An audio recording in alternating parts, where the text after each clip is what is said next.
As Gomorrah Burns is the eighth full-length album from Cryptopsy, a Canadian death metal band who are best known for their innovations in technical and, I would say, brutal death metal.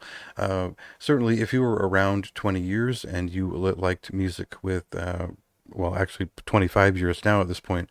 If you were a fan of brutal death metal, if you were a fan of technical death metal, and most people were, you knew this band.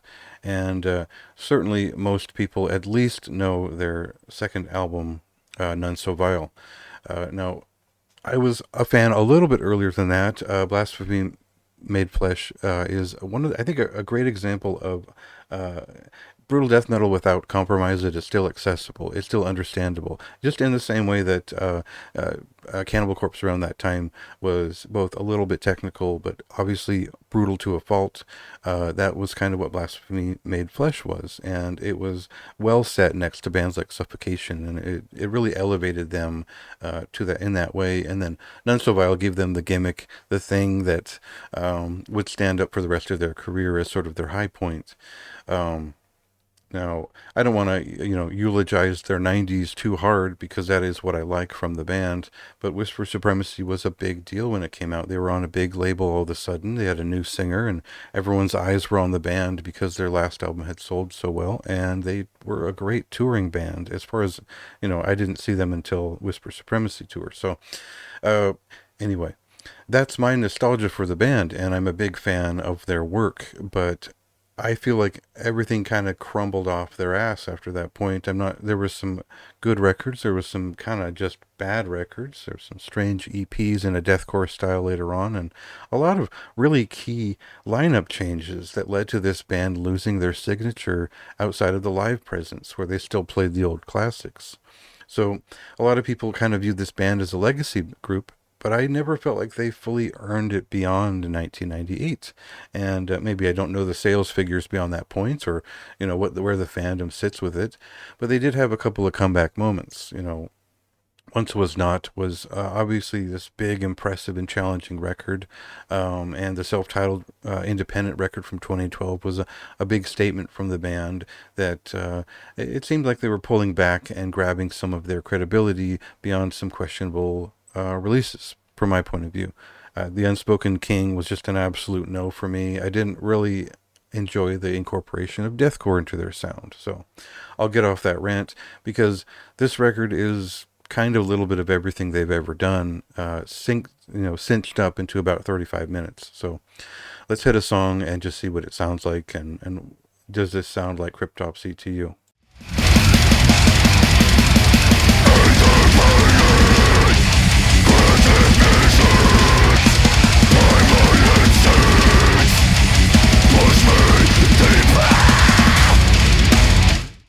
So for me, getting back into Cryptopsy and listening to their full discography again was kind of the fun of this record because it forced me to go and try to identify what the signature of this group was beyond 2001, and again sort of reassess all of their work since to see how it fits in. And what I had to do was incorporate a lot of the deathcore elements, the moshable stuff, all that stuff that it kind of always been there for Cryptopsy, but wasn't to my taste the way they were doing it beyond a certain point. About the Unspoken King was really the point where I just kind of lost interest.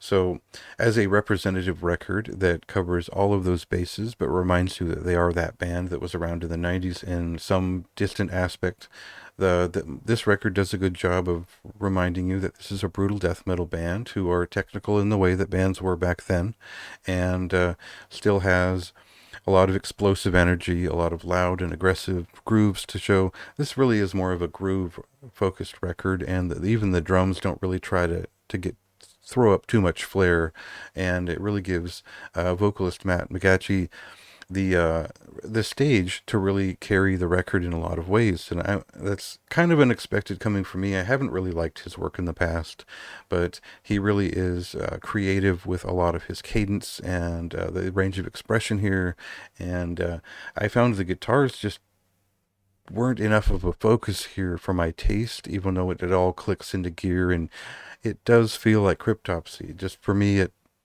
um, it's not fully there.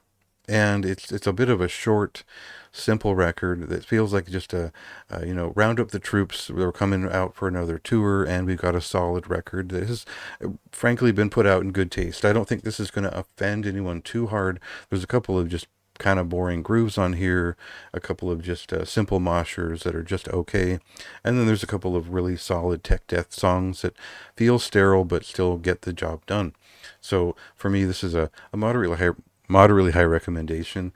It's a cool band. I'm glad to see them on tour when they come through, and uh, it was great to revisit the legacy of their work and remember how much it impacted me back then. So go ahead and read the review if you want to hear some of that fawning over the past, and check out the album if you want to hear what they sound like now.